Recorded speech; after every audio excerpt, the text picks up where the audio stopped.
Olá, boa noite. Sejam todos bem-vindos ao Política no Feminino. Vamos mais uma vez analisar os temas que fizeram manchete esta semana. Estendo a minha saudação para as minhas convidadas. À minha esquerda tenho a Tânia de Carvalho e a Maricel Capama. Boa noite. Boa noite. Espero que tenham tido uma ótima semana. Tivemos, sim, senhora. Muito obrigada. E à minha direita, Susana Mendes e a Sandra Batalha. Olá, boa noite. Espero que igualmente tenham tido uma ótima semana. Boa noite, Rosana. Boa noite, Angola. Tivemos, graças a Deus tivemos. Ai, que bom. Vamos então começar pelo primeiro tema. Na última terça-feira, o Presidente da República, João Lourenço, nomeou Loti Nolica para o cargo de governadora do Ambo, Sérgio Luter Rescova para o cargo de governador do IJ e Joana Lina para o cargo de governadora de Luanda. A minha pergunta, e posso começar por ti, Susana, o que é que achaste destas exonerações e nomeações, principalmente numa fase como está o país, uma crise económica, estamos a lutar contra a Covid-19, como é que tu viste estas exonerações e nomeações? Eu já havia defendido aqui, eu penso que quando um departamento ou um ministério ou um governador não está a trabalhar bem, não está a funcionar, ou quando há necessidade de alguma mudança, mas eu preocupo mais com os casos em que claramente este gestor não está a funcionar, devem ser feitas as mudanças. É óbvio que numa altura em que estamos a enfrentar essa pandemia há que haver maior cautela, mas é necessário. Agora, a grande questão é até que ponto é que as pessoas que vão ser nomeadas têm a capacidade de fazer diferente, podem fazer diferente, até porque na maior parte dos casos são pessoas que já tiveram responsabilidades. Por exemplo, Loti Nolica já esteve no governo provincial do Ambo, Luter Rescova sai de Luanda para o IJ. Continuamos em muitos casos nessa chamada troca de dança de cadeiras, que já é antiga, apesar do Presidente João Lourenço trazer alguns nomes, algumas novidades, mas neste caso eu iria dedicar atenção à questão que mais me preocupa, é a questão de Luanda. Luanda tem visto passar muitos governadores. Na maior parte dos casos é raro que um governador nos últimos anos consiga ficar mais de 2 anos, muitos deles não ficam sequer 2 anos e não há tempo de se produzir mudança. Ficou 1 ano e 7 meses. Sim, de implementar as iniciativas e mais. Luanda tem problema crônico e essa exoneração vem mais uma vez confirmar aquilo que nós jornalistas temos chamado: Luanda acaba sendo um cemitério de políticos. Portanto, as pessoas queimam as suas carreiras com Luanda porque tem problemas crônicos a nível do saneamento básico, ao nível da distribuição de água potável, energia elétrica, tem uma grande pressão demográfica, tem problemas muito grandes e mais tem uma sociedade que tem acesso à informação, uma sociedade muito crítica, e o governador precisa de desdobrar-se muito. E Luter Rescova não teve, em termos de resultados, grandes resultados a mostrar. Ele focou muito a questão do ambiente, por exemplo, teve agora a questão da grua. Portanto, ele fez muito. Hoje os governadores de Luanda têm que maquiar, têm que, em termos de comunicação, de mostrar alguma coisa, porque ao fundo eles não conseguem fazer. Mas será que isso só acontece com os governadores de Luanda? Não me parece. A mim, a Luanda é mais preocupante. Podemos depois falar de outras questões, eu penso que em outras províncias o problema é outro. Há também falta de problema, mas a pressão demográfica que Luanda tem versus orçamento, versus problemas. Por exemplo, quando vamos falar da recolha de lixo, em qualquer uma outra província, em Luanda é lógico que esse problema é a triplicar. E Luanda não tem tido, em termos de orçamento, dinheiro suficiente para se implementar em projetos. Luanda precisa de investimento público a nível de bilhões de dólares. E não se tem dado nos últimos anos aos governadores de Luanda. Aliás, o último que brilhou em Luanda foi Aníbal Rocha, que deixou saudades e que também brilhou em Cabinda, só aspas, mas não têm tido dinheiro, não têm tido possibilidade de fazer mais, aliado, claro, a outros governadores que passaram e que, em vez de melhorar no que fosse possível, não fizeram. Mas eu acho que Luanda tem que ser, porque muitas vezes quando exoneram o governador de Luanda, nós vibramos, exoneraram, e achamos que se calhar virá um salvador da pátria. Nós temos que ver que o problema de Luanda é crônico e, obviamente, né, temos Joana Lina, vai tentar fazer o seu trabalho, é uma pessoa fortemente implantada ao nível do partido, MPLA, mas não vejo grandes expectativas para qualquer governador de Luanda, caso esse problema não seja visto do ponto de vista estrutural. Já voltaremos a falar de Joana Lina enquanto nova governadora da província de Luanda. Maricel, a UNITA e a Casa Sé dizem que o MPLA está com uma crise de quadros e isto leva o Presidente da República a fazer várias remodelações no governo. A Susana falou em dança das cadeiras. Será que estamos perante uma dança das cadeiras? Não, eu penso que foi apenas uma mudança. Sim, nomear é competência ou uma faculdade constitucional do Presidente da República. Traduz-se num ato da sua gestão governativa. E cabe ao titular do Poder Executivo mudar as peças em função do momento e da necessidade daquele setor para aquele quadro que é nomeado naquele momento. E digo mais, quando se nomeia, quando se mudam os quadros, o que é que se espera disto? Maior dinamismo, melhores resultados de governação, eficiência, é o que se espera. Déficit de quadros o MPLA não tem. Prova disso é que a nova governadora do Ambo não vem de nenhuma outra cadeira governativa. É um quadro do MPLA, sim senhora, e até devemos enaltecer o facto de mais uma mulher ser... promoção de mais uma mulher, não é? A ser nomeada, a governadora. É um quadro que, dentre várias funções, já foi vice-governadora da província em que hoje assumiu o cargo, vive nessa mesma província, conhece os problemas.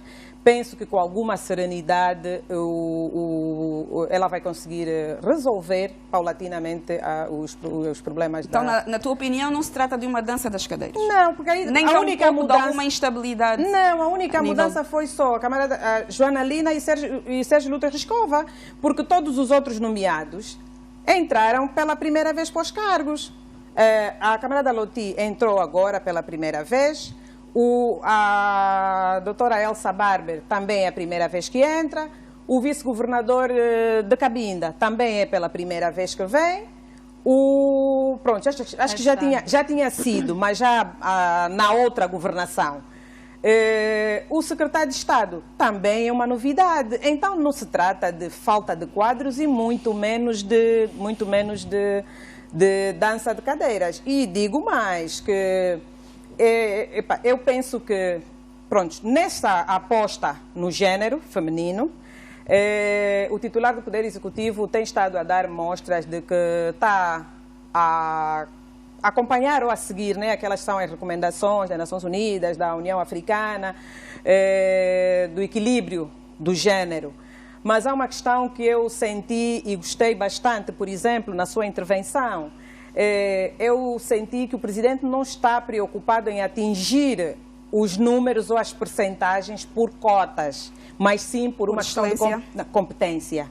Porque o pouco que ele disse, se nós percebemos bem, ele disse em poucas palavras, ele disse tudo. Se trabalharem bem...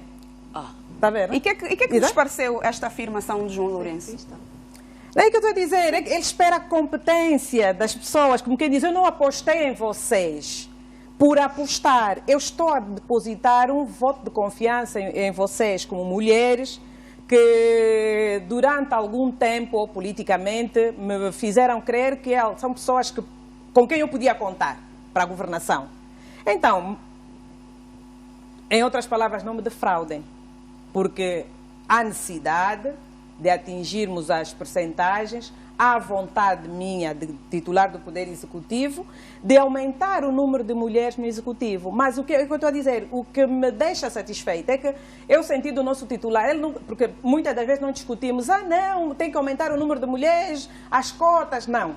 O que eu senti que me deixa satisfeito, o titular não está preocupado com cotas, está preocupado com competência. E em outras palavras, foi o que ele chamou a atenção às novas governadoras. Mas também quero aproveitar para felicitar todos os nomeados, não é? Que tenham um bom desempenho nas funções para a qual foram confiados. Os exonerados, missão terminou, a vida é assim, o caminho é para frente. Tânia, podemos olhar para estas nomeações de João Lourenço como parte de uma estratégia política? As eleições autárquicas podem estar dentro desta estratégia ou fazer isto parte de uma estratégia? Eu não consigo ver necessariamente desta forma, não é? Porque realmente é competência do titular do Poder Executivo de alterar, não é, o plano de governação, alterar as pessoas que estão em determinadas áreas, mas nós temos o direito de perceber, na verdade, qual é este plano de governação. Quando tu tens uma pessoa numa cidade de Luanda que fica 1 ano e 7 meses e que perdeu 7 meses só a fazer diagnóstico, trabalhou 12 meses, fez o quê? Luanda, a Susana falou bem, não são só os jornalistas. A comunidade toda sabe que é cemitério de políticos. Repito, qual é o plano de governação, não só para o país, Luanda. Luanda, nós temos independência há 45 anos. Nós já tivemos 21 governadores e 2 comissões de gestão.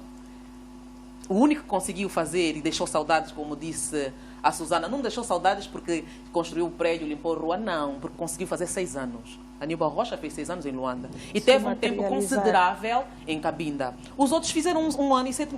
Não vamos aqui atribuir um certificado de incompetência necessariamente a quem passou, quando na verdade perdeu metade do seu mandato a fazer diagnóstico. Por exemplo, recebemos agora a atual governadora Joana Lina, que no seu discurso de impulsamento disse a mesma coisa: vou fazer diagnóstico. Vai perder, sim, vai perder 7 meses a fazer diagnóstico. E depois vai trabalhar 2 meses, depois vai para outra província. E depois...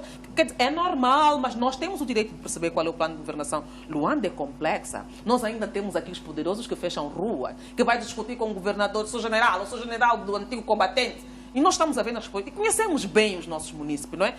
A complexidade de governação, de convivência, uma província hiper, mega, super, multiétnica. É mesmo... Essas perguntas que a gente faz para Luanda, por exemplo, podíamos fazer também para o Uís. Porque Luther, não estamos aqui a colocar em questão necessariamente as competências do jovem, longe disso. Mas é normal nós nos perguntarmos por que Luther Rescova para o Uís. Se bem que lá a expectativa até está ótima, está boa. Eu faço essa pergunta pelo seguinte: o Uís é uma província também complexa.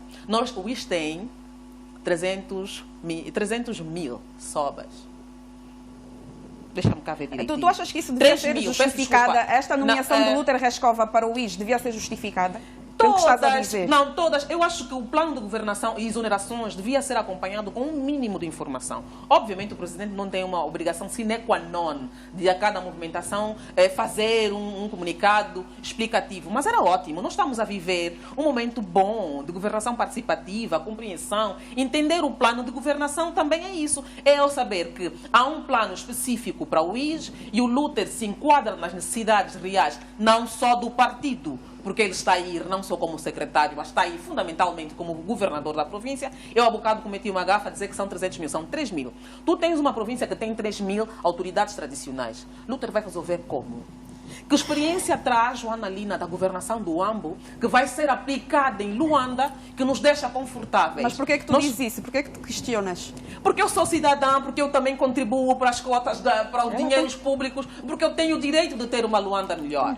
Eu tenho o direito de ver uma mulher, um homem a brilhar, independentemente do género, obviamente, mas quero os meus problemas de saneamento básico resolvidos. Porque o saneamento básico, fundamentalmente, é que nós temos uma taxa de mortalidade infantil, não só porque falta quartel no hospital, mas porque nós temos aqui inundações, nós temos aqui o problema de construções anárquicas, nós temos N problemas que nós precisamos de juntos resolver. É normal nós questionarmos o plano de trabalho e o plano de governação para as nossas províncias. Então, uma província como o Uís, que tem problemas seríssimos, não só das 3 mil autoridades tradicionais, mas o projeto do PIM, por exemplo, no Uís, ainda não saiu do papel.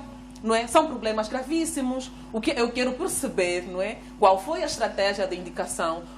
Quando a gente fala do Uís, vamos falar também do Ambo. A Maricel esteve aqui a descrever muito bem, porque conhece, afinal são militantes do seu partido, as figuras em questão, mas todos nós não conhecemos. Se viesse um mínimo de informação, era bom. Também houve, por exemplo, eu queria, antes de falar o que queria, eu queria só aqui fazer queria discordar um bocadinho da Maricel. Eu não acho que o discurso do nosso presidente da República tenha sido em favor das mulheres. Não foi, antes pelo contrário. O discurso de investidura, sim. Nós, as mulheres angolanas, que representamos mais de 52% da população, revimos-nos naquilo. Nós não estamos à espera somente das cotas. As cotas é um passo. E não foi um sonho, aliás, foi mesmo numa altura em que o nosso presidente também fazia parte do governo, que se aprovou essa resolução pelas necessidades. Nós temos as mesmas competências. Nunca vi os nossos homens que estão a dirigir as 17, 18 províncias que sempre lá estiveram, a terem esse grau de exigência assim, desta forma. Não pode haver 2 pesos e 2 medidas. Por que as mulheres têm que se esforçar mais e os homens estão aí a roubar, a prevaricar? Se vocês trabalharem bem, disse o Presidente, isso vai encorajar-nos a nomear outras mulheres. Não, todas as pessoas, mulher e homens, têm a obrigação sine qua non de trabalhar bem. E, a princípio, uma pessoa é nomeada para trabalhar bem, porque tem competências e valências para exercer a função na qual é nomeada. Esse discurso de, como é que eu diria, desconstrói a imagem boa que nós queremos construir, que nós temos sentido nas palavras do nosso Presidente da República. E não pode haver essa desconstrução. Desde o discurso de investidura aos outros, nós sempre vimos o Presidente da República, até porque tem muitos exemplos a nível pessoal que nos faz estar confortável saber que ele reconhece a competência das mulheres. Tem uma mulher que fez parte do governo, que conseguiu mostrar alguns resultados aqui e ali por onde passou. É suficiente para saber que as mulheres angolanas são tão fortes quanto os homens que estão aí, que têm muita esperteza para mexer no bem público, mas não tem esse... Prova dizer, que a vice-presidente do EPL é uma mulher. Ele fez uma aposta numa mulher pela primeira vez. Por exemplo, nós estamos a ver problemas, e vamos falar daqui a pouco no Kwanza Sul. Nós não estamos a ver o chicote ser ameaçado de longe, porque as coisas têm regra, têm norma. Nós somos iguais perante a Constituição. E não é bonito, não é bom, repito, nós gostamos de ver as iniciativas que o Presidente da República tem em apostar no género, em reconhecer as nossas competências. Isso basta. Agora, foi um discurso que não casou com aquilo que a gente está habituado a estar. Não foi nada bonito. Não foi nada bonito. Então não gostaste desta afirmação do Presidente da República? Vamos ouvir agora uma aposta. Vamos ouvir agora, Sandra. Não é uma questão daqui mesmo da nossa casa saiu uma aposta que foi para o Ministério da Educação. Não, Maricela, quer dizer, paulatinamente tem estado... Tu não podes construir, tu não podes construir um discurso ou uma análise com base no fato de sair ou não sair. A professora Luísa Grilo não saiu daqui porque é a professora ali. É porque é uma mulher competente, isso basta. Então, eu disse na minha intervenção, falei de competência. A primeira coisa que tem que ser realçada, as exigências têm que ser iguais. Nós não podemos olhar para as mulheres que têm que trabalhar mais e os homens simplesmente trabalhar. A Tânia focou muito rapidamente, só dizer, a Tânia focou muito bem este ponto e construiu muito bem o argumento, no sentido de que os homens incompetentes que muitos já passaram não impediram que outros homens fossem nomeados. A busca e cabe ao titular do Poder Executivo identificar as mulheres competentes, os homens competentes e colocá-los no lugar. Porque a indicação não pode ser porque tem bochecha grande, porque nós precisamos de constituir cotas, não. A indicação, eu sou mulher e eu estou satisfeita que realmente vai existindo. Isso é um mérito que ninguém nunca vai conseguir apagar na gestão do presidente João Lourenço. Estamos a conseguir conquistar mais lugar, a luta é contínua e temos que todas ficar felizes quando uma mulher é nomeada. Mas não pode ser o mesmo presidente que aposta em nós que vai criar um discurso, vamos mesmo dizer, sexista, que nos vai meter em questão as nossas competências. Não pode. Tem que continuar na linha de apoiar e a gente assim se entende melhor. Sandra, Jonalina e Loti Nolica falaram em política de continuidade, em programa de governação de continuidade. O que é que isso te pareceu? Pareceu o seguinte, a política é um processo de tomada de decisão e, entretanto, a decisão da governação em si já foi tomada. Na altura que se apresentou um programa para a altura eleitoral e, entretanto, este programa hoje traduz-se no programa de governação. Portanto, eu penso que a estratégia para a materialização desse programa existe. O que vai se mudar é a visão dos gestores para implementar este programa de governação. Eu acho que não é contextualizado aqui dizer que não existe um programa de governação para a província, para o país. Existe, é a mudança do gestor. E o gestor vai implementar a sua visão, vai tomar decisão no tempo que achar certo, mas sempre tendo como base este programa de governação que ontem foi um programa eleitoral e hoje traduz isso num programa de governação. Eu acho que a política de continuidade parte exatamente disso. Existe. E enquanto gestor, eu vou levar as minhas competências técnicas, as minhas competências comportamentais, as minhas competências políticas para dar continuidade a um programa de governação que já existe. E é bem verdade que foi uma mexida no executivo bastante diferente, porque alguns governadores saíram de outras províncias e gostávamos de saber qual foi a avaliação de desempenho destes gestores nas províncias em que foram retirados e qual é a perspectiva, quais são os aspectos positivos que foram retirados dessas províncias. Mas o programa de continuidade, Sandra, pressupõe que não haja para já uma estratégia para a província para a qual foram elas nomeadas? A estratégia já existe. Eu disse que o país, neste momento, é gerido de acordo a um programa de governação. Um programa de governação que não surgiu do nada, um programa de governação que foi apresentado ontem como programa eleitoral e foi de acordo a este pressuposto que hoje o partido governa. Entretanto, este programa de governação existe. A estratégia para a materialização deste programa depende do gestor. E, entretanto, este gestor, no exercício das suas funções, tem vários processos de tomada de decisão, que é na altura certa de implementar determinados programas, a altura certa de começarem determinadas obras públicas. É nisto que vai ser o diferencial. Mas é bem verdade que a decisão do titular do Poder Executivo também tem uma série de riscos, né?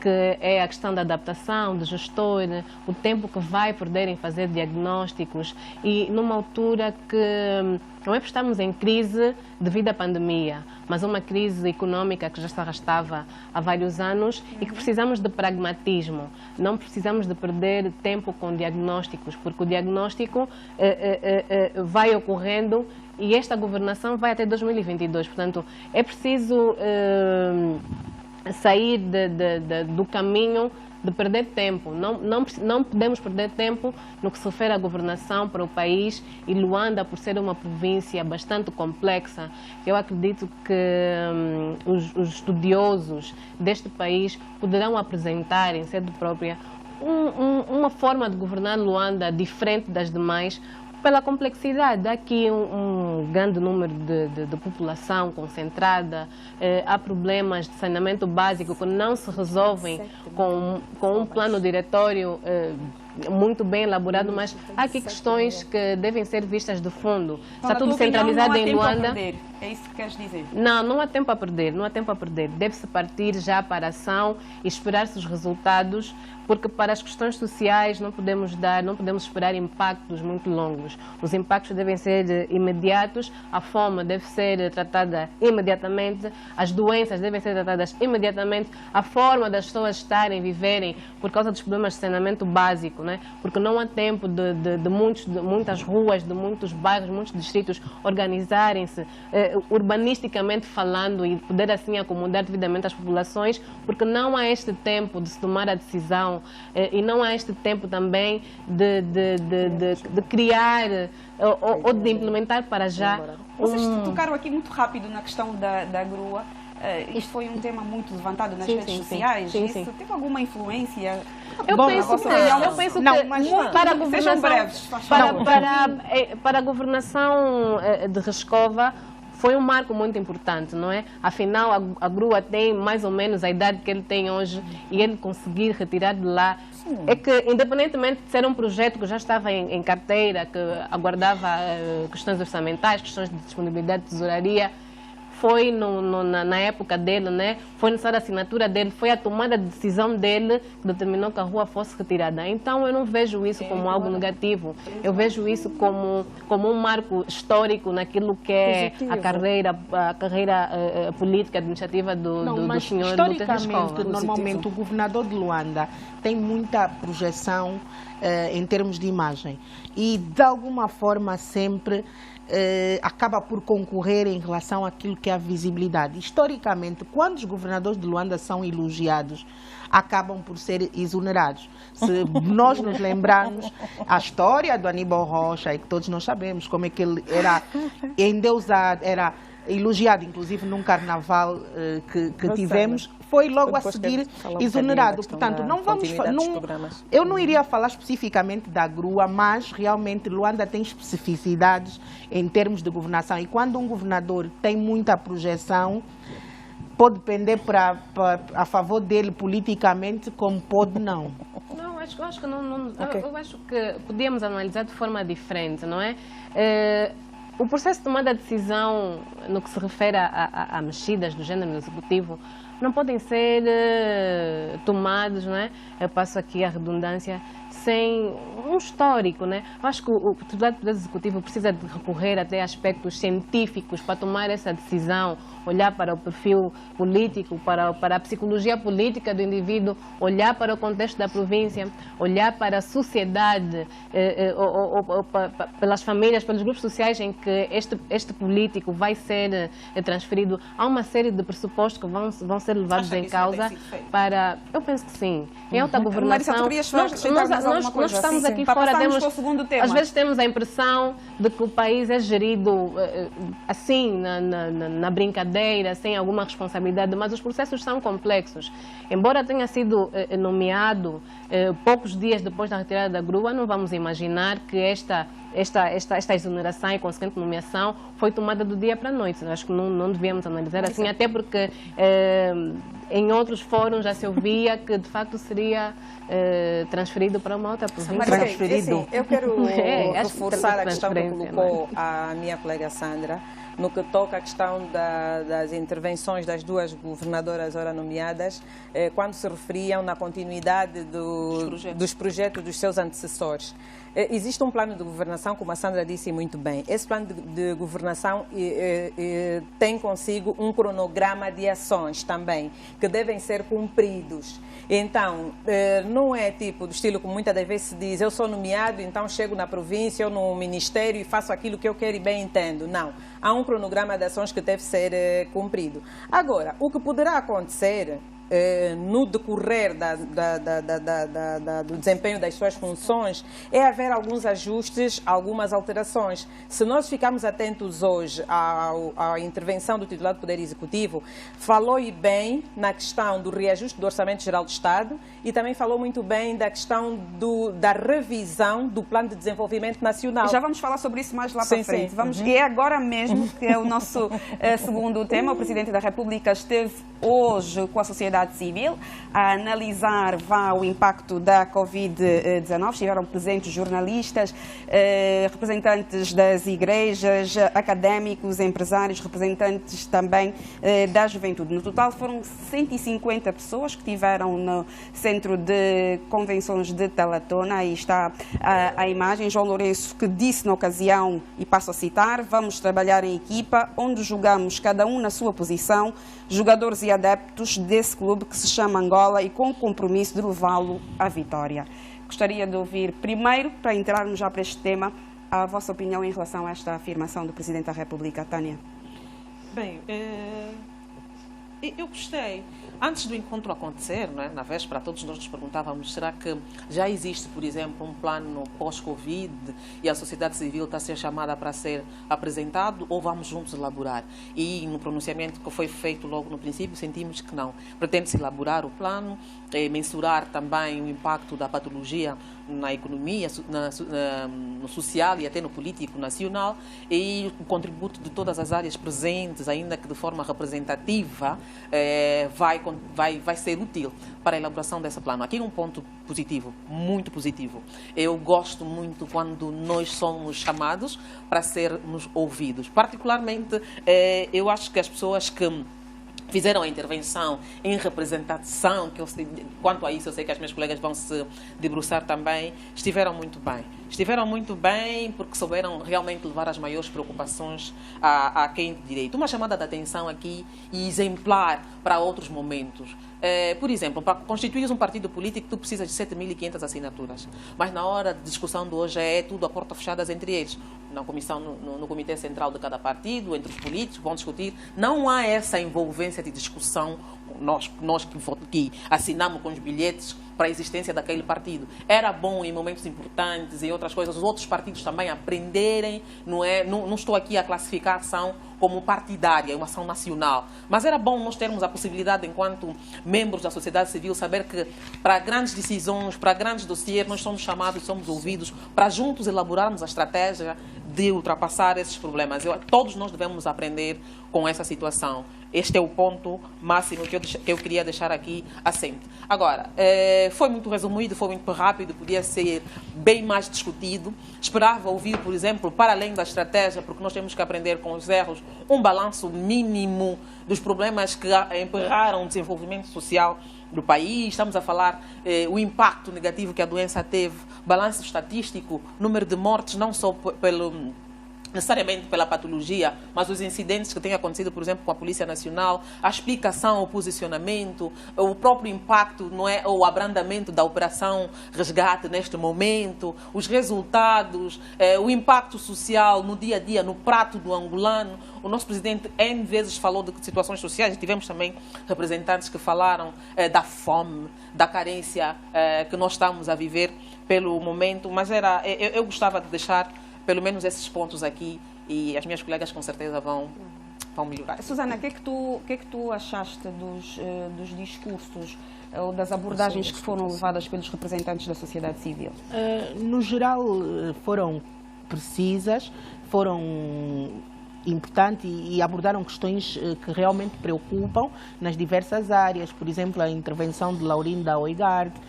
Gostei, aliás, as pessoas foram consequentes em relação àquilo que já têm defendido, e outras intervenções também, apesar de alguns eu não ter gostado, em poucos, por terem talvez tanto... Parecia mais um discurso e não aproveitaram para apresentar questões concretas e práticas, mas no geral gostei.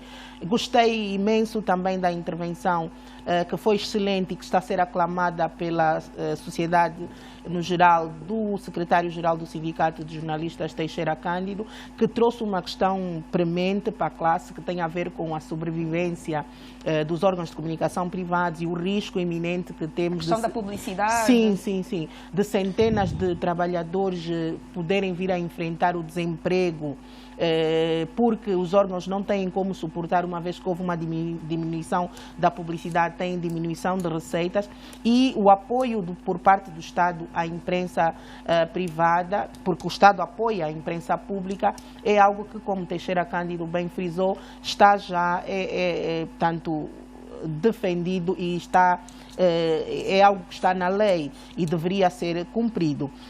Também eu tenho algum comentário também em relação ao modelo.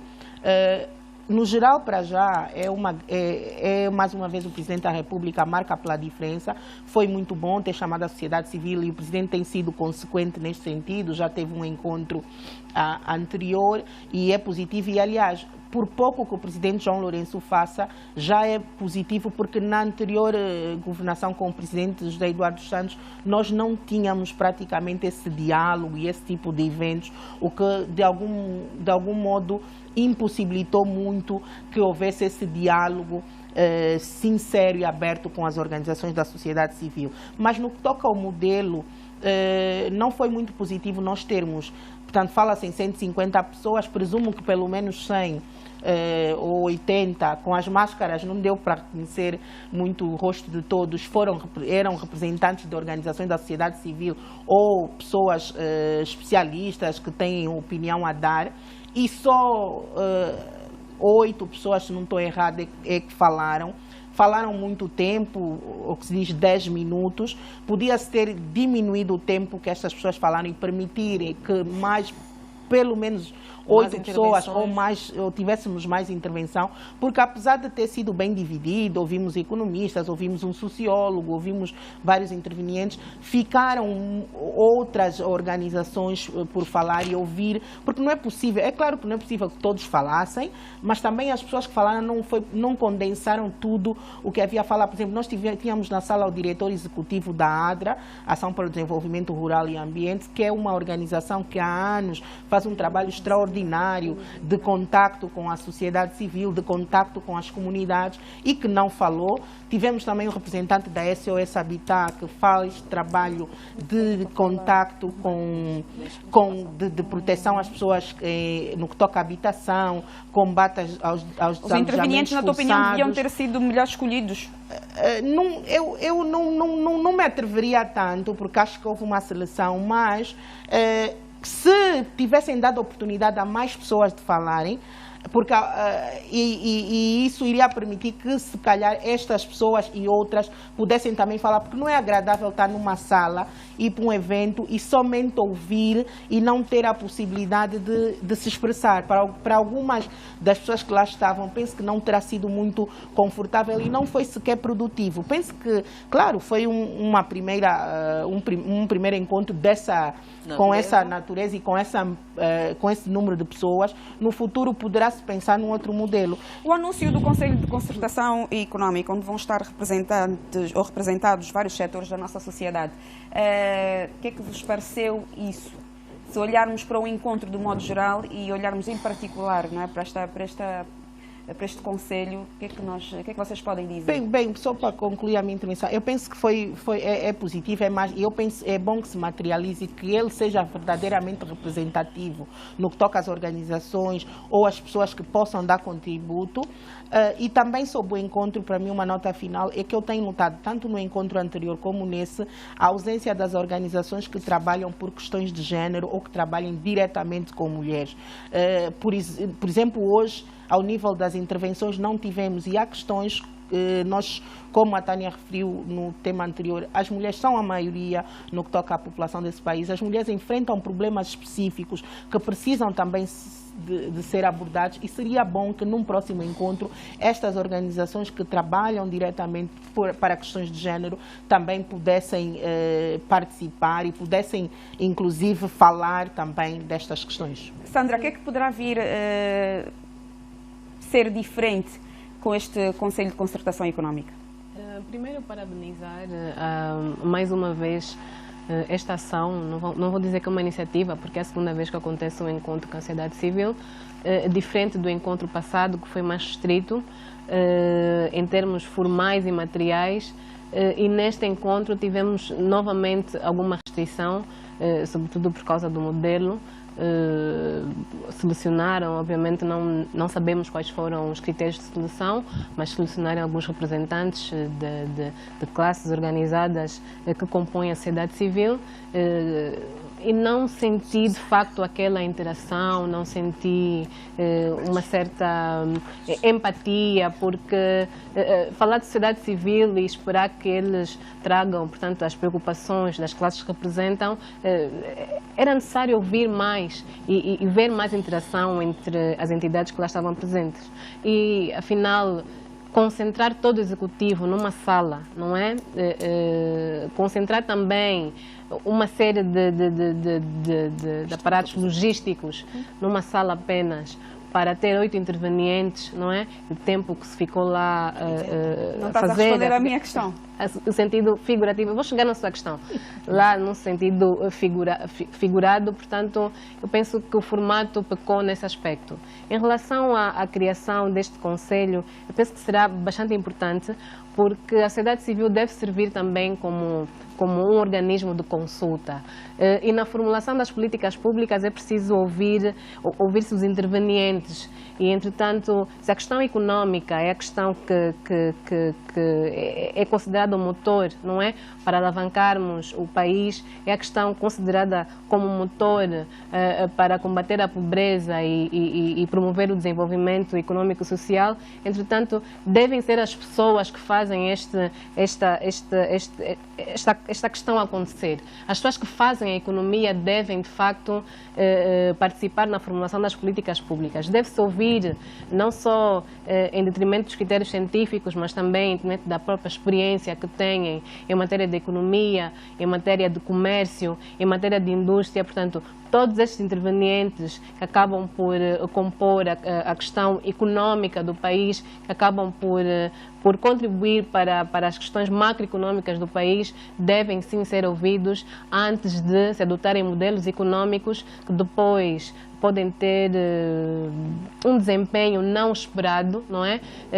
São muitos modelos econômicos que Angola já foi adotando nos últimos anos e, infelizmente, até o momento não conseguimos ter um modelo econômico que fosse possível e que tivesse resultados visíveis e palpáveis a um curto prazo. Eu sempre digo que as questões econômicas, as questões sociais não esperam. Que as questões sociais só são materializadas se existem ou se existirem, de facto, questões econômicas que suportem os orçamentos para poderem se realizar as ações sociais. Eu penso que é todo interessante e é bastante positiva a criação deste Conselho e vai, de facto, ajudar o Executivo a criar e a implementar as políticas públicas económicas e a responder às diversas diferenças que vamos encontrando. A de concertação económica está, de alguma forma, ligada com a revisão que vai ser feita ao Plano de Desenvolvimento Nacional, que foi, de resto, anunciada pelo Presidente da República hoje, assim como a elaboração do Plano de Ação Social, que vai ter um foco muito grande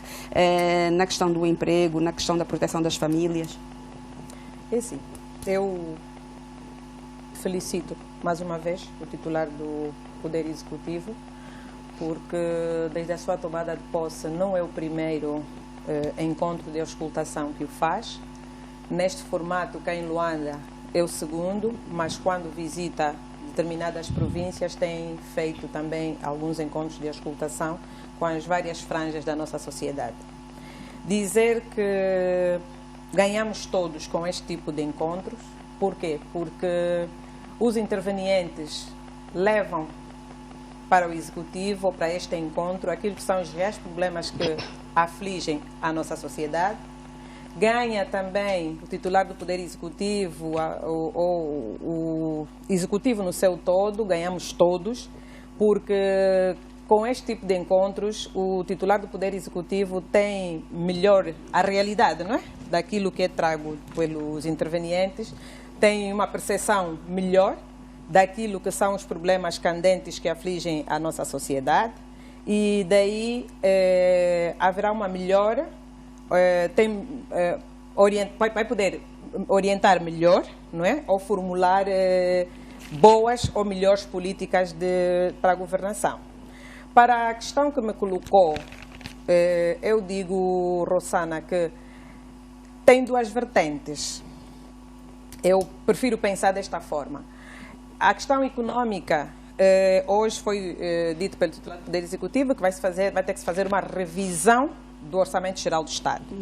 Então, quer dizer que esse Conselho vai também, não de forma direta, mas vai ajudar a apontar alguns caminhos para então nós podermos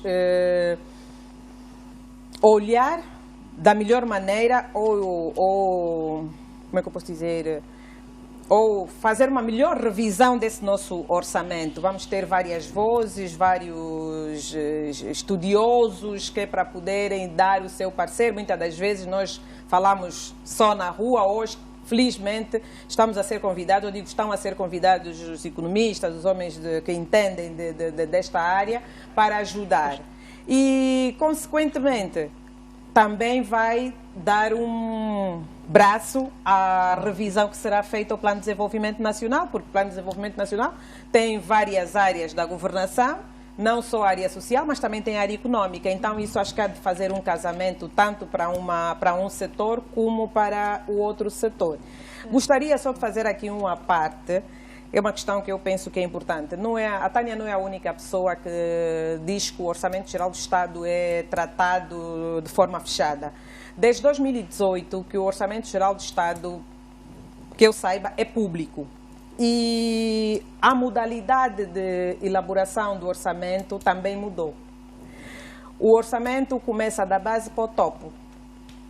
Como é que é feito? As prioridades são apontadas a nível das províncias. Os conselhos de auscultação social são ouvidos, que é para se poder apontar aquilo que são as reais necessidades da província. Só depois, então, é que os governos provinciais, governadores, GEP, Secretaria do Governo, compilam um dossiê e mandam para o Ministério das Finanças. Isto também aconteceu com o PIME. O plano de intervenção nos municípios também começou da base ao topo. O Ministério da Administração do Território ouviu primeiro os administradores municipais, quais são as para um momento como este, que não há recursos, o que é prioritário, que deve ser feito num curto período de tempo no seu município? Cada administrador municipal apresentou aquilo que são as reais necessidades do seu município. Depois de o MAT fazer a compilação, chamou os governadores provinciais, porque foram muitas questões colocadas, mas das prioridades tem que haver prioridade das prioridades. E então chamaram os governadores provinciais, fizeram os ajustes necessários e hoje temos ali como uma realidade o PIME a ser implementado. O mesmo é com o Orçamento Geral do Estado. Já começa da base para o topo. Anteriormente não. O Ministério das Finanças atribuía à província X uma cota X, ou à província X uma cota X, e os governos provinciais tinham muito que dançar a música, tudo tipo, daquilo que é dado. E mesmo assim, depois desse processo vir ao Ministério das Finanças, ainda assim, o Ministério das Finanças depois faz um retorno ao governo provincial daquilo que é o topo que pode, eu posso pedir 20 e o Ministério das Finanças dizer, eu só tenho 10 para lhe dar. O governo ainda assim tem interposição de recurso de ir ao Ministério das Finanças e dizer não.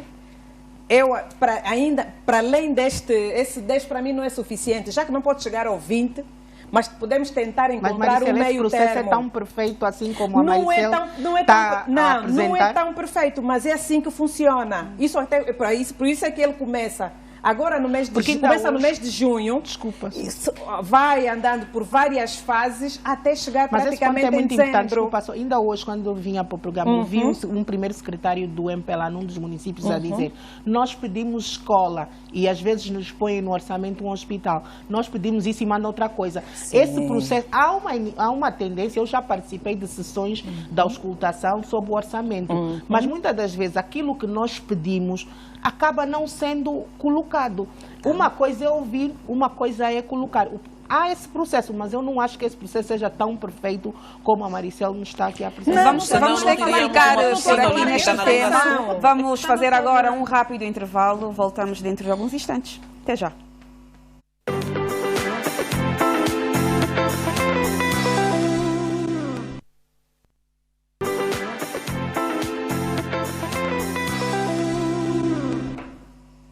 Uma vez mais, sejam todos bem-vindos ao Política no Feminino desta semana. Tânia de Carvalho, Maricel Capama, Susana Mendes e Sandra Batalha são as minhas convidadas esta noite. Estamos a debater alguns dos temas que fizeram manchete ao longo desta semana, que hoje termina. Na primeira parte falamos do encontro que o Presidente da República esteve hoje com a sociedade civil. Falamos também das exonerações e nomeações de governadores provinciais e vamos abrir este último bloco com o saque de 400 milhões de kwanzas do BPC. No dia 17 de abril foi feito, ou pelo menos descobriu-se que houve um novo saque no BPC. Em 2019 o BPC também teve esse histórico de saques muito ligados a funcionários. Eu gostaria de ouvir-vos e tentar aqui perceber afinal o que é que se passa com o BPC. A expansão desta sexta-feira falou em resultados negativos do primeiro trimestre e eu já me estou aqui a inclinar para a esquerda porque quero ouvir-te, Tânia. Não podia ser a primeira. Bem, eu vou começar por dizer o seguinte. Primeiro agradecer o site Marca Angola, né? Se não tivesse feito a denúncia, se calhar seria uma gestão, o problema teria um outro tipo de gestão, né? Internamente, obviamente, seria resolvido, mas nós cá fora não iríamos acompanhar, como estamos a acompanhar esse bafafá, como se diz na gíria. E também felicitar o jornalista Carlos Rosado, que tem se dedicado exclusivamente à gestão do BPC. Ficamos a saber que nos últimos 5 anos o BPC foi intervencionado 10 vezes, que consumiu o valor igual ao Fundo Soberano. Não é? Nós temos que nos perguntar o que é que estamos a fazer com este banco. E diante desses problemas todos que surgem, a primeira questão que vem é, no meio de tanta confusão e tanta vergonha que o BPC nos submete, qual é o verdadeiro papel do Banco Central, BNA? O que é que se passa de facto? Questionando o BNA, eu me pergunto, a UIF existe para quê? O que é o UIF?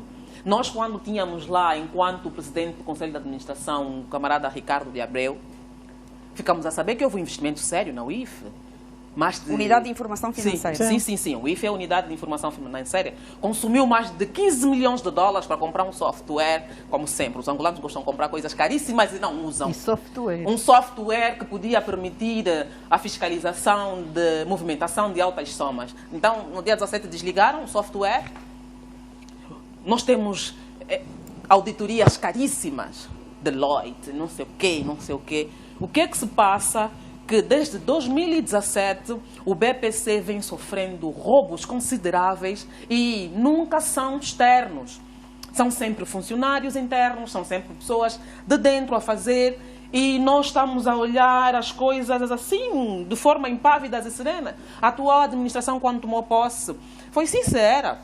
E nós reconhecemos que a primeira fragilidade que existia era o sistema informático. Qual é a intervenção real que o BNA fez? Se um presidente do Conselho de Administração diz claramente: vamos trabalhar, o país confiou, estamos dispostos, mas a maior fragilidade é esta. Significa que está a dizer que precisa de investimento para aquela área. O que é que o BNA fez para revitalizar, para mudar consideravelmente o sistema informático no BPC? Nós não podemos olhar para as pessoas que passam lá, porque passaram já muitos conselhos de administração nos últimos anos, como as pessoas incompetentes, nada disso. Mas nós temos que olhar para quem realmente tem a responsabilidade sine qua non de proteger, não é, de gerir os nossos ativos, que é o Banco Central. Nós temos uma unidade de...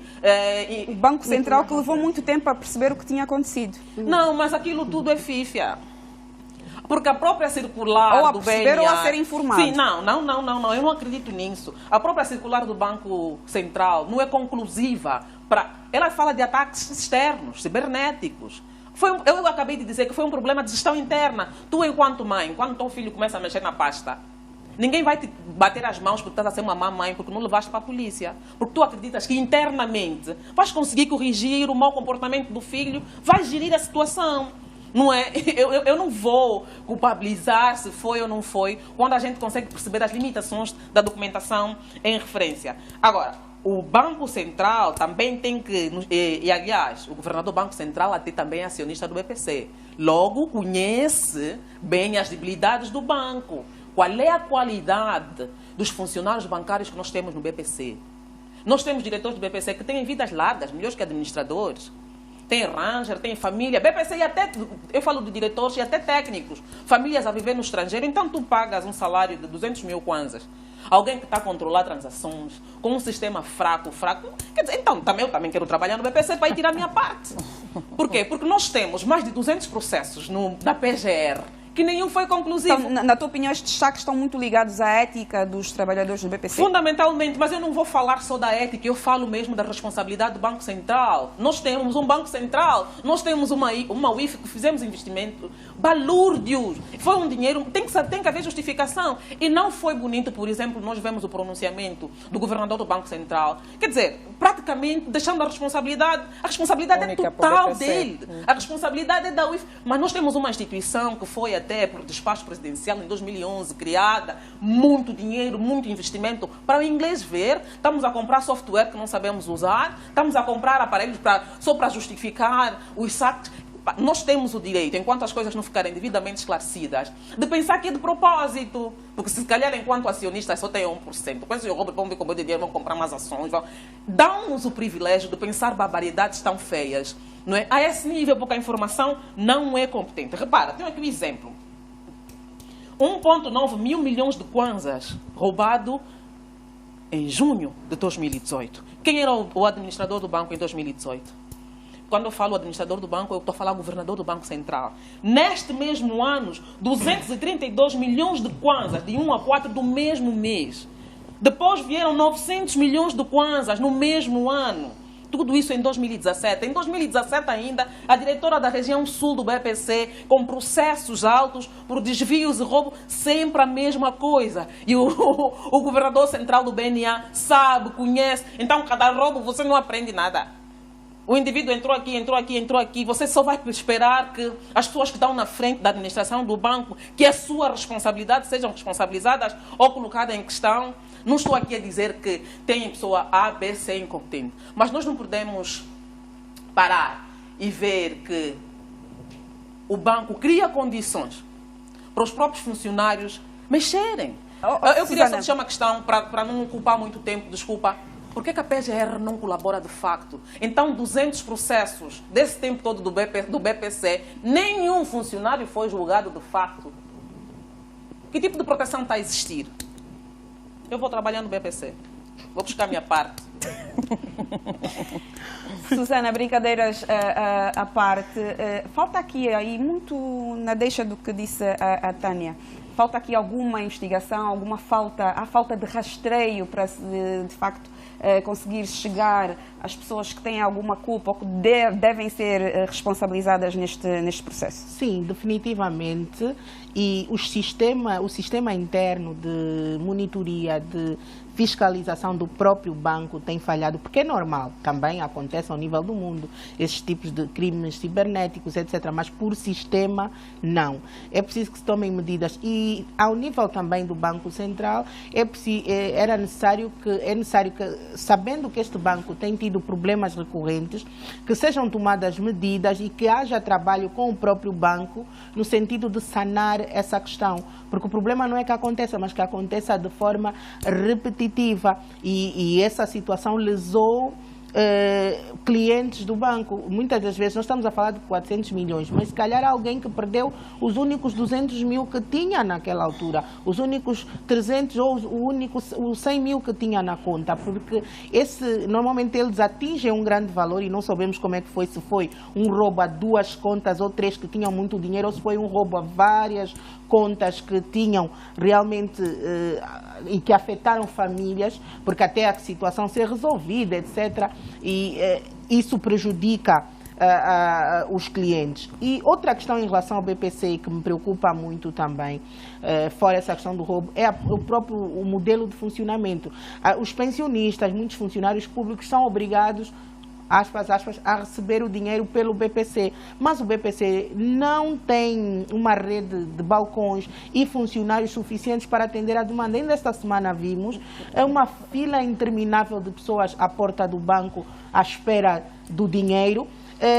Não se respeitava o distanciamento obrigatório para a prevenção contra o coronavírus. Nós vimos, eu vi pessoas mais velhas, que são pessoas que pertencem ao grupo de risco e que estavam ali, se calhar, para poderem levantar o seu dinheiro.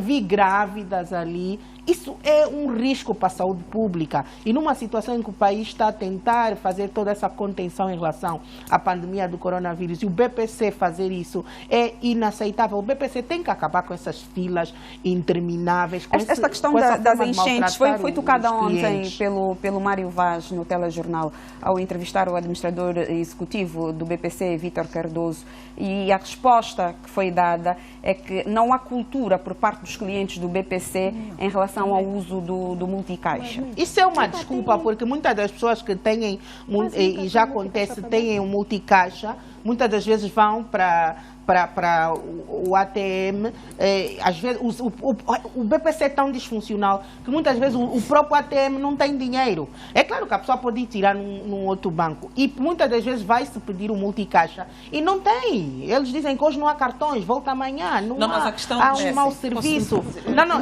Deixa-me só concluir, Tânia. Há um mau serviço também aí.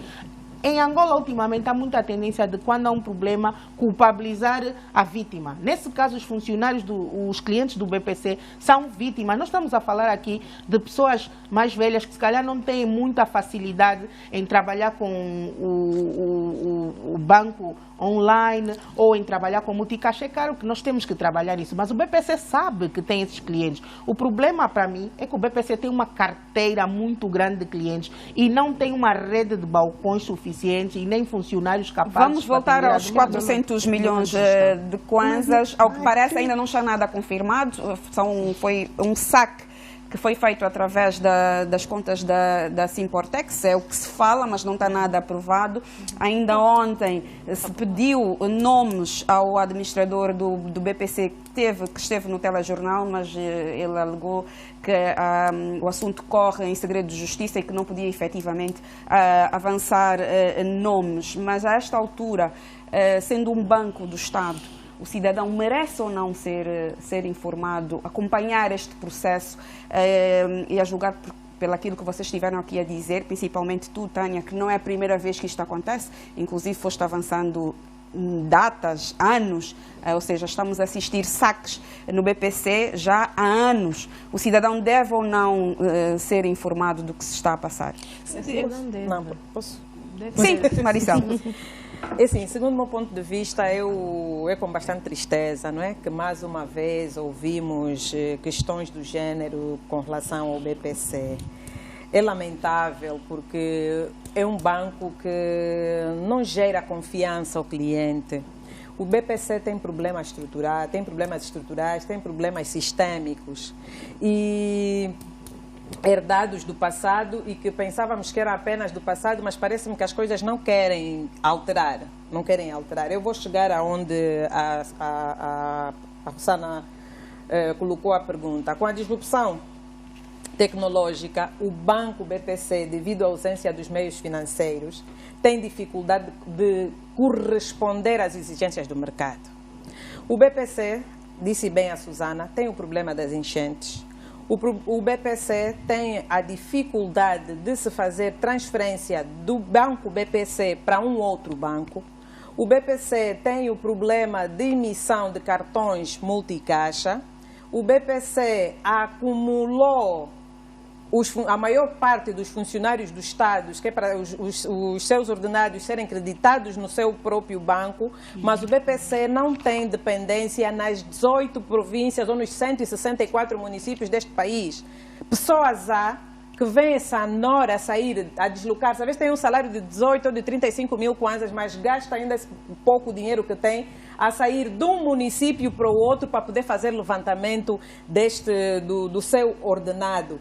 Quer dizer, são reclamações de familiares de falecidos, que o dinheiro do falecido desapareceu da conta bancária. Quer dizer, são N problemas. Mas relativamente à situação dos desvios, os clientes devem sim saber o que é que se passa. É importante que saibam, sim senhora. Mas ainda assim, tornando público esta situação, há uma questão que a Tânia disse bem, eu vou também aqui rebater, vou insistir. Há uma instituição criada pelo Executivo, que é a UIF. Dentre as várias atribuições e responsabilidades da UIF, uma delas, que eu saiba, é controlar as operações bancárias. Monitorização. Nem aparece nesse momento. Por que a unidade de inteligência financeira, porque sempre que o sistema dos bancos comerciais fizerem operações acima do sistema de transferência de crédito, a UIF deve rapidamente informar os órgãos, que nesse caso é SIC, PGR, órgãos de segurança. Mas esse processo não ocorreu. Não tendo ocorrido este processo, que é o normal que devia ter acontecido, eu penso que aí as responsabilidades devem ser partilhadas, devem ser solidárias.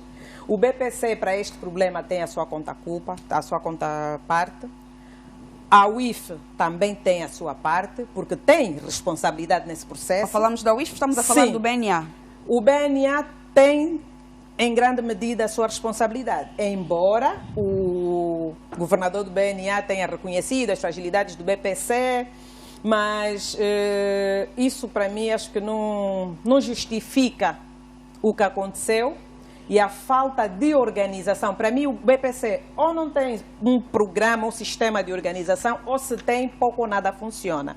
E então, para isso, eu digo assim, os clientes devem sim saber os passos que vão sendo dados. Pronto, isso é agora, nesse momento, o caso está a contas com a Justiça. Eu aqui não posso dizer, como é o princípio de presunção de inocência, né? Porque já temos factos que o dinheiro desapareceu mesmo. As pessoas que forem, ou a instituição, ou as pessoas que tiveram neste processo do desvio desse dinheiro, eu penso que devem ser responsabilizadas civil e criminalmente. Sandra, já aqui foi dito que o governador do BNA reconheceu as fragilidades que existem dentro do BPC, mas também falou de um programa de reestruturação que dá ênfase ao controlo interno e chegou, inclusive, a aconselhar a implementação de medidas para a proteção dos ativos à sua guarda. Como é que nós podemos analisar esta afirmação de José Massano? Eu penso que foi também uma escapatória, não é? Daquilo que seria assumir a responsabilidade enquanto entidade reguladora e fiscalizadora do sistema financeiro nacional. Portanto, o processo de reestruturação do BPC já existe, já está em fase de implementação, mas eu penso que em termos de prioridades devia-se colocar primeiro aquilo que é mais que se torna não num risco, mas numa ameaça, não é? Que é o sistema financeiro interno ou o sistema de controle interno, que acaba por ser propício para que existam situações como esta de roubos. E tem que se aferir se de facto foi roubo, se é branqueamento de capitais, se é lavagem de dinheiro. Perante esta situação, ao governador do Banco Central, cabe apenas admitir que existem fragilidades e dar conselhos? Não. Deve tomar ações, não é? Deve tomar ações, sempre com base naquilo que é a legislação aplicável ao nosso sistema financeiro, deve tomar ações, deve sancionar. Atenção que o BPC, enquanto banco comercial estatal, tem vindo a registrar uma série de deficiências que não devem ser resolvidas só com meras palavras, mas sim com ações. Existem aqui várias entidades. Já vem de uma falência técnica desde 2019. O ano passado, aliás, o BPC já entrou para 2020 com um saldo negativo, um resultado líquido negativo de 102,4 mil milhões de kwanzas. Portanto, são muitas deficiências que vão sendo encontradas. Eu penso que não são por meras palavras que vai se resolver. E aqui outras das questões que devem ser levantadas é o impacto, não é, deste roubo a nível do sistema financeiro nacional. Angola está numa fase de edificação de alguns pilares que consideramos estratégicos, nomeadamente a economia do país é estratégica para nos retirarmos da situação de crise econômica que nos encontramos. Entretanto, com um sistema financeiro fragilizado, isso vai retrair o investimento privado, sobretudo estrangeiro, porque o financiamento externo, não é? Ele tem vários pressupostos. Ele precisa de encontrar condições favoráveis para receber este dinheiro, não é? E se tivermos um sistema financeiro com estas fragilidades, em que os próprios funcionários do BPC, em que as instituições, ora criadas para regular ou para supervisionar, para fazerem a due diligence das transações bancárias, não funcionam, certamente vai ter um impacto bastante negativo naquilo que é a captação de recursos privados. Quem deve ser nacionais. Responsabilizado? A culpa não pode morrer solteira. Eu utilizo essa expressão e passo a expressão porque são várias instituições que intervêm neste processo de transações bancárias, no processo de regulação bancária. Portanto, deve-se aferir, como eu disse anteriormente, qual é o movimento ou qual é a causa do desaparecimento desses 400 milhões, porque pode não ser um roubo indiferente. Olha só, Rosana, que existe um problema com crédito mal parado, não é? Crédito mal parado, só o crédito mal parado do BPC até hoje, a Recrédito diz que conseguiu recuperar 1,5 mil milhões de kwanzas, mas atenção que os processos não andam até o momento porque eu sinto que existe aqui uma interferência política.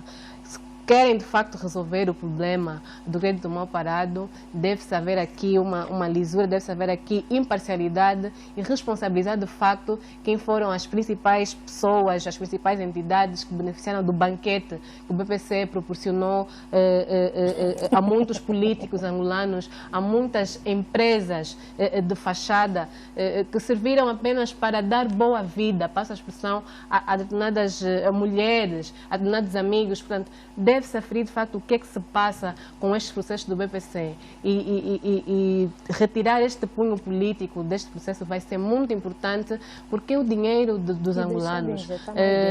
Repara, Rosana, que o BPC controla, não é? As contas da Segurança Social estão sediadas no BPC. que credibilidade, que confiança vai transmitir aos clientes, porque são os ativos do BPC que foram subtraídos. Esses ativos são os depósitos correntes, portanto, são essas contribuições da Segurança Social e etc., que estão sediados no BPC. É preciso transmitir confiança. Há pessoas que já vão começar a ter medo de entrar para a reforma, porque possivelmente este dinheiro não vai existir, porque o banco que alberga as contas da contribuição da Segurança Social não está capacitado para gerir não só o volume de dinheiro que é disponibilizado, mas também a própria gestão corrente do banco, a gestão diária do banco. E só para abrir aqui um espaço, sei que já estou em cima do tempo, a questão do atendimento ao público. O PPC pode adotar outras formas de atendimento. Eu não sei como é que instituições como esta, que gastam rios de dinheiro com consultoria e sempre procuram as consultorias de top 4 ou top 5 e ainda assim não conseguem responder satisfatoriamente. Podia trabalhar com o sistema de agendamento, podia olhar, por exemplo, para a questão alfabética. Vamos olhar para uma lista alfabética, as pessoas com a letra A podem vir levantar as suas reformas com a letra B e funcionar sobretudo com a questão de agendamento, porque vai poder então dar a possibilidade dessas agências de obrigar apenas as pessoas que estão capacitadas do ponto de vista funcional, do ponto de vista estrutural, a atender apenas um número que é limitado e não provocar estas grandes enchentes, que são até desumanas, não em tempo do Covid, mas em situações normais. Vamos passar são mesmo desumanas. para o último tema deste programa. A Procuradoria-Geral da República está a investigar uma alegada má gestão no governo do Kwanza Sul e temos aqui duas vertentes que eu, por questões de tempo apenas, peço que vocês sejam mesmo muito breves nas vossas análises. A primeira está ligada à investigação na sequência de denúncias da alegada má gestão dos 75 milhões de kwanzas que foram cedidos ao governo provincial para combater a Covid-19 e a outra está ligada à suposta superfaturação no aluguer de viaturas para os vice-governadores provinciais no valor de 191 mil kwanzas dia. Maricela, eu começo por ti. Ok. Rosana, foi uma denúncia pública. A PGR tomou uma medida para apuramento dos factos, que eu penso que foi uma boa medida. Embora devemos estabelecer aqui o princípio de presunção da inocência, mas, mais uma vez, a apelar aos nossos gestores públicos. O gestor público está para servir o povo. O gestor público não está para servir os seus interesses. Dizer mais que o titular do Poder Executivo tem como a sua bandeira o combate à corrupção, isso não é apenas uma retórica, é algo mesmo sério, que nós temos que levar a sério. Assim, é extremamente complicado vivermos ainda esses disse que não disse, que fez, que não fez com relação à coisa pública. Há uma questão que eu digo sempre. Quando há exiguidade de recursos, o gestor tem que gerir da melhor maneira para evitar desperdício de recursos. E tem-se estado até Ministra das Finanças, todo mundo a apelar para o bom uso da coisa pública. Eu não vou me referir, como eu disse, né, não vou entrar no mérito da causa, mas quando se falou nos valores do aluguer de viaturas para os vice-governadores, acredito que aquilo andou nas redes sociais, muitos de nós acompanhamos, muitos de nós vimos, dizer que não foi bom. Não foi bom. E me parece, não posso fazer juízo de causa, não posso especular, mas me parecem serem documentos verdadeiros. Há também aqui uma questão que temos que rever. A ética e a deontologia profissional. Os problemas existem, sim, senhoras, nas nossas instituições, mas a roupa suja deve ser lavada em casa. Existe um gabinete de expensão no governo da província, dos governos provinciais e a nível dos ministérios. O funcionário que viu ou que teve contacto com este movimento, não é, com estes documentos, devia fazer chegar esses documentos ao gabinete de expensão. O gabinete de expensão, por sua vez, despoleta o caso aí vem o IGAI, aí vem o SIC, aí vem a PGR mas, e o Maricel, processo vai andando. despoletam mesmo? É assim que devia ser. Pode não despoletar, pois. mas é assim, o correto é assim. Porque nós não podemos, é assim, eu não vou aqui dizer que não, temos que passar uma mão na cabeça porque se calhar isso não aconteceu ou deixou de acontecer, não. Mas nós estamos aqui e temos que aceitar que denúncia pública, sim. Mas se é um documento que está dentro de uma instituição, também dentro da instituição há formas de se conseguir dar o andamento a este mesmo processo. E muitas das vezes não acontece, infelizmente. Mas muitas das vezes não acontece. As instituições existem. Existe o gabinete de inspeção, é provável existe que o o IGAI. inspetor-geral, desculpa Sim. só, fique com tanto medo do governador que nem dê vazão ao processo. Porque Aí é uma outra questão, os governadores mas das aí eu províncias vou apelar à ética em Angola, e nesse momento, são deontologia. autênticos Não posso- imperadores. Sim, Infelizmente. Aí é uma outra questão, mas aí eu estou a apelar à ética e à deontologia profissional. Cada profissional tem que saber que assunto tratado dentro da sua instituição fica aí. E por isso é que eu estou a dizer que há mecanismos legais para se despoletar esse tipo de processo. Mas eu Só que, acredito que se infelizmente, fosse- eu é o que a acredito que Susana se- disse. Sim. Eu, por exemplo, sou da opinião que os inspetores dos governos provinciais, os inspetores dos ministérios, não deviam ser nomeados pelos ministros ou pelos governadores. Deviam ser órgãos autónomos para poderem, junto dos mesmos governos ou ministérios, cumprir com o seu real papel. Aí é que eu acho que deve haver alguma diferenciação. Sim, podes falar, Sandra. A Maricel deu uma explicação muito bonita, mas infelizmente esta situação de indícios de corrupção, indícios de má gestão do erário, não funcionariam de facto por esta via legal. Obviamente que não estamos aqui para promover maus comportamentos, para promover comportamentos que vão de forma contrária à ética, à deontologia profissional, mas são esses heróis anónimos que o país precisa para conseguirmos apoiar a causa do presidente, que é combater a corrupção.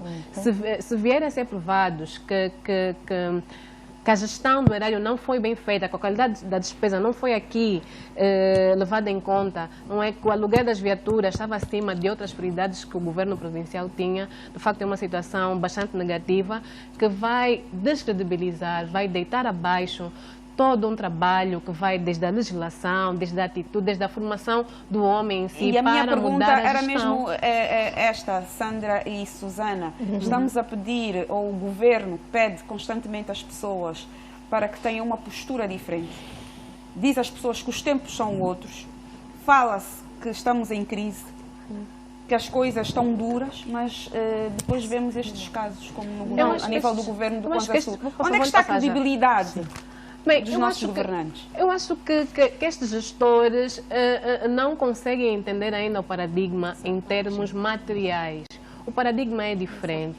Os gestores são nomeados e os gestores saem do viveiro do partido MPLA, um partido que tem estado a combater acerrimamente a corrupção, tem trabalhado na formação do indivíduo, na formação política, na formação técnica destes gestores, mas que infelizmente vamos assistindo que ainda há um certo ego, há questões pessoais que acabam por colocar abaixo aqui o problema do grupo. É preciso olhar para o grupo. Sim. Porque o gestor está ali para representar, enquanto governador, eu não estou a dizer, obviamente, que há aqui um problema com o governador do Kwanza Sul. Eu estou a dar um exemplo, não é? Enquanto governador, por exemplo, está ali para representar o partido, para representar o governo central a nível local. Mas atenção, que tem que se olhar para a dinâmica do grupo, tem que se olhar para o grupo, tem que saber salvaguardar aqueles que são as grandes estratégias, aqueles que são as linhas de governação que o grupo em si impôs, mas infelizmente vemos Estamos a falar muitas aqui, vezes a Susana, contramão. de dinheiros do PIM.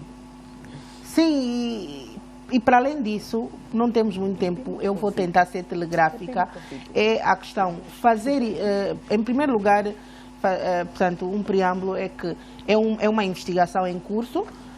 Obviamente não é uma condenação do governo provincial ou do governador, há uma investigação, ele goza da presunção de inocência, mas a se confirmar que houve desvio, e para mim me preocupa principalmente a questão de fundos que são alocados para o combate à pandemia do coronavírus, que é uma questão que afeta mesmo e a questão da saúde pública. E fazer isso numa província como Kwanza Sul, que nós já falamos aqui, com uma situação crônica de problemas sociais, uma província que precisa de grande investimento, é desumano. Fazer isso com fundos relativos ao combate ao coronavírus é crime hediondo. Coloco aqui aspas. E digo mais, a se confirmar, eu acredito que vai haver consequências políticas sérias em relação a este caso. Consequências políticas sérias.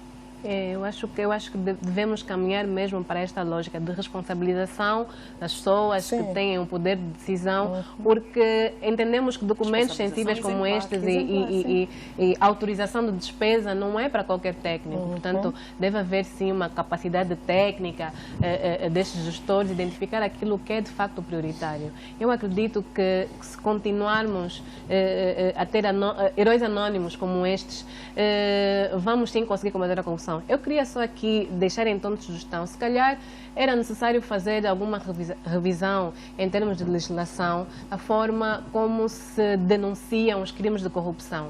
Eu acho que devia ser como o crime de violência doméstica, que é um crime público, em que não é necessário cumprir uma série de procedimentos burocráticos que até chegar à entidade de direito, o dinheiro já desapareceu e não há como recuperar, mas que devesse ser um crime público, que qualquer pessoa que tivesse munida de documentação fiável pudesse então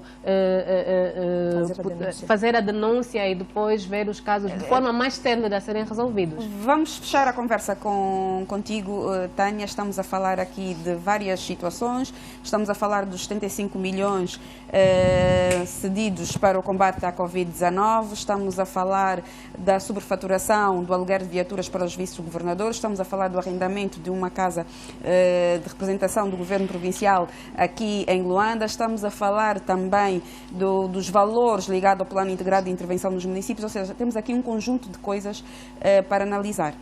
Eu gostei muito do que a Susana disse, a confirmar-se esses fatos todos é um crime hediondo. Mas atenção, a nomeação do governador em questão para essa província, apesar da pouca popularidade, as pessoas ficaram um bocadinho quietas porque acreditavam na suposta experiência que tira por o fato de já ter governado a província complexa que já analisamos que é Luanda, não é? Então essa experiência onde é que fica quando documentos como esses, supostamente, que não devem ser acolados à verdade, vazam? A PGR está a investigar o quê? Está a investigar a veracidade dos fatos ou está a procurar saber quem denunciou? Nós estamos a ouvir todos os dias publicidade do IGAI, denuncie, ligue, não sei o quê. É uma denúncia pública, sim senhor. Em vez de nós estarmos só preocupados em saber se é verdade ou não, eu gostava que a PGR tivesse como prioridade os processos de alta corrupção. E esse processo, por estar na contramão dos ideais que a gente acredita e abraçou rápido, apresentado pelo Presidente da República, devia ser prioridade a nível da PGR. Já passa quase 30 dias, um mês, estamos ainda a viver e a nos debatermos aqui com o problema do Covid e o dinheiro lá no Kwanza Sul, alguém está a mamar. Então não tenham vergonha esses tios, quando vêm na televisão a passar o IBAN do Tesouro, para nós pobres fazer que chiquila, para eles gerirem mais, e o dinheiro para gerir uma situação como essa é assim esbanjado. É roubo no BPC, é o governador que ainda faz reunião para justificar se eu não... Olha, está a rolar um áudio muito grave nas redes sociais, a ser verídico, a ser verdade, que o governador do Kwanza Sul, a tentar chamar a atenção do caso, convidado a PGR e os outros órgãos afetos para fazer a investigação, dizer que no Kwanza Sul já não tem nada para roubar, então ele quer governar Luanda para ficar garimpé, eu quero governar... Quer dizer, a gente tem que se perguntar, é um discurso que entristece, adoece. Nós estamos preocupados. Analisar a situação social do Kwanza Sul dói na alma. Dói na alma, são angolanos com os mesmos direitos que os que estão no Alvalade. É verdade. E tu vais gerir uma terra como aquela, que tem angolanos comprometidos com uma Angola melhor, que mesmo com toda a desgraça social que estão a viver, ainda acreditam no projeto Nação Angola e fazes um discurso a dizer que no Kwanza Sul não há nada para roubar. Então estás chateado com o presidente que lhe mandou lá, quem governar aonde? Tânia, tu estás a questionar o programa de combate à corrupção? Estou a questionar, sim senhora, o programa de combate à corrupção nacional, a nível dos nossos tribunais, aquilo que a gente defende sempre, um corredor de justiça, tinha que ser prioridade. Pela imagem, a imagem fala muito, a celeridade dos processos, os processos exemplares, a ser verdade, eu vou repetir porque o governador em questão goza da presunção da inocência, não queremos aqui incorrer depois no processo de direitos de resposta, tem que salvaguardar isso, mas dói, machuca.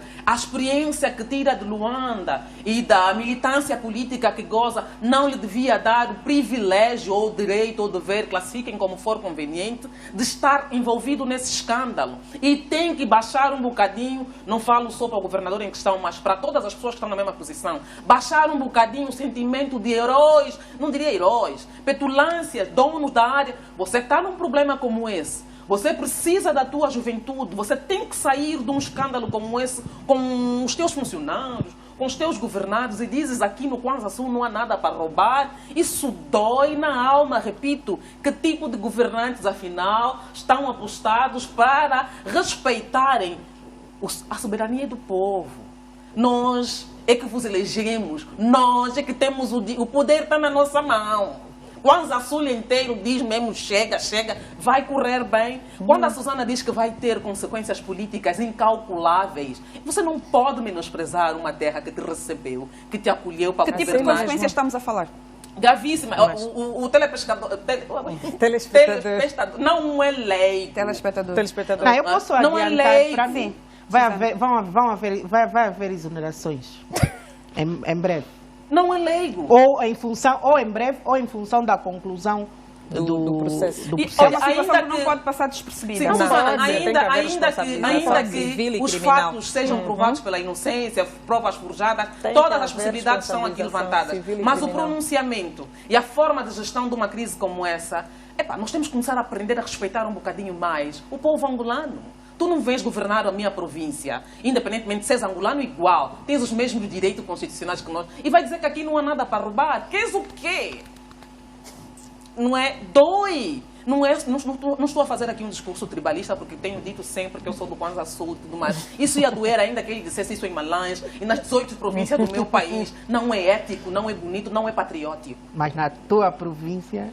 A minha província são as 18. A responsabilidade do dirigente em qualquer parte desse território, 1.246.700 km² é igual. O respeito que os nossos irmãos de Cabinda devem ter, os do Cunedo também, o mar ao leste. Fechamos da melhor maneira. Com a Tânia.